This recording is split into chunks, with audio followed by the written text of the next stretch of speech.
Hello అండి అందరికీ. Welcome back to my channel Vinisha Joy vlogs. ఇవాల్టి వీడియోలో రెస్టారెంట్ స్టైల్ పరోటా పొరలు పొరలుగా ఇంట్లోనే చాలా ఈజీగా ఎలా చేయాలో చూసుకుందాం. అలాగే ఈ పరోటాలోకి టొమాటో మసాలా గ్రేవీని కూడా ఎలా ప్రిపేర్ చేసుకోవాలో చూసుకుందాం. So let's get into the video. ముందుగా మైదా పిండిని కలిపి పక్కన పెట్టుకోవాలి. ఇలా కలిపిన మైదా పిండిని చపాతీలా చేసుకొని దాని మీద కొద్దిగా పొడి పిండి వేసి రోల్ చేసుకొని పక్కన పెట్టుకోవాలి. చూసారు కదా! చూపిస్తున్న విధంగా రోల్ చేయాలి. ఇలా చేస్తే మనం రెస్టారెంట్‌లో ఏ విధంగా అయితే పరాటా చూస్తామో సేమ్ అలాగే ఉంటుందండి. ఇలా పక్కన పెట్టుకున్న రోల్స్‌ని తీసి పరాటాలా ఒత్తుకొని ఆయిల్‌తో గానీ, నెయ్యితో గానీ, బటర్‌తో కానీ కాల్చుకొని పక్కన పెట్టుకోవాలి. అస్సలెక్కువగా మాడనివ్వొద్దండి. అలా మాడితే గనక పరోటాలో ఉన్న టేస్ట్ పోతుంది.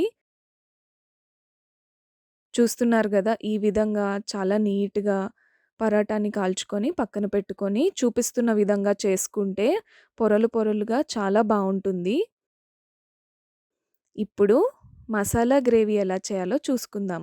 దాంట్లోనికి కావాల్సిన పదార్థాలన్నీ ధనియాలు, సోంపు, యాలకులు, చెక్క, లవంగాలు, జీడిపప్పు ఇవన్నీ దోరగా వేయించి ఫైన్ పౌడర్‌లా చేసి పక్కన పెట్టుకోవాలి. అదే గ్రైండర్‌లో ఒక 2 పెద్ద సైజు టొమాటోలు, ఎండు కొబ్బరి, నువ్వులు వేసి ఈ విధంగా ఫైన్ పేస్ట్ అయ్యేలా చేసి పక్కన పెట్టుకోవాలి. ఇప్పుడు స్టవ్ వెలిగించి ఒక పాన్ పెట్టుకొని 2-3 టేబుల్ స్పూన్‌లు ఆయిల్ వేసి 2 పెద్ద సైజ్ ఆనియన్స్‌ని సన్నగా చాప్ చేసుకొని ఆయిల్‌లో ఫ్రై చేసుకోవాలి. ఇలా ఫ్రై అవుతున్న ఆనియన్స్ గోల్డెన్ బ్రౌన్ వచ్చే వరకు ఫ్రై చేసుకొని అందులోకి 2 స్పూన్‌లు అల్లం వెల్లుల్లి పేస్ట్ వేసుకొని ఫ్రై చేసుకోవాలి. ఇలా చూపిస్తున్న విధంగా ఫ్రై చేసుకుంటే చాలా బావుంటుందండి. అందులోకి ఒక 4-5 పచ్చిమిరపకాయలు సన్నగా స్లైస్ చేసి వేసుకోవాలి. అలాగే గుప్పెడంత పుదీనా కూడా వేసుకుంటే ఇంకా స్మెల్ చాలా బావుంటుంది. అలాగే టేస్ట్ కూడా ఎన్హాన్స్ అవుతుంది.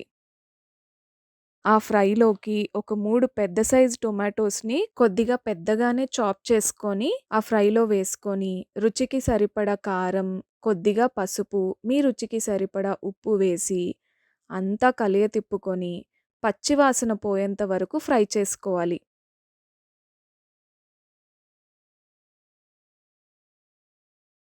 ఇలా ఫ్రై అవుతున్న ఆనియన్స్, టొమాటో మిశ్రమంలోకి ముందుగా మనం పేస్ట్ చేసి పెట్టుకున్నాం కదండీ! టొమాటో, ఎండు కొబ్బరి, నువ్వుల మిశ్రమం. ఆ పేస్ట్ అంతా వేసి ఒకసారి తిప్పుకొని ఒక 10-15 నిమిషాల వరకు కుక్ అవ్వనివ్వాలి. చూసారు కదా! ఇలా కుక్ అయిన మిశ్రమంలోకి 2 గ్లాసులు వాటర్ పోసుకొని మరలా ఒకసారి తిప్పుకొని మరలా ఒక 15 నిమిషాలు బాగా తెర్లే వరకు కుక్ అవ్వనివ్వాలి. చూస్తున్న విధంగా మనం ముందుగా ఫైన్ పౌడర్‌లా చేసి పెట్టుకున్న మసాలా పౌడర్‌ని వేసి, కొద్దిగా కొత్తిమీరతో గార్నిష్ చేసుకొని, మరలా ఒకసారి తిప్పుకొని, మూత పెట్టేసుకొని, ఒక 5-6 నిమిషాల వరకు కుక్ అవ్వనివ్వాలి. చూసారు గదా! మన టొమాటో మసాలా గ్రేవీ రెడీ అయిపోయిందండి. మీరు ఈ టొమాటో మసాలా గ్రేవీని పరాటాలోకి కానీ, వెజ్ బిర్యానీలోకి కానీ, బగారా రైస్‌లో కానీ సర్వ్ చేసుకుంటే చాలా బావుంటుంది. ఒకసారి మీరు కూడా ట్రై చేసి కామెంట్ సెక్షన్‌లో కామెంట్ చేయండి. And don't forget to subscribe Vinisha Joy vlogs.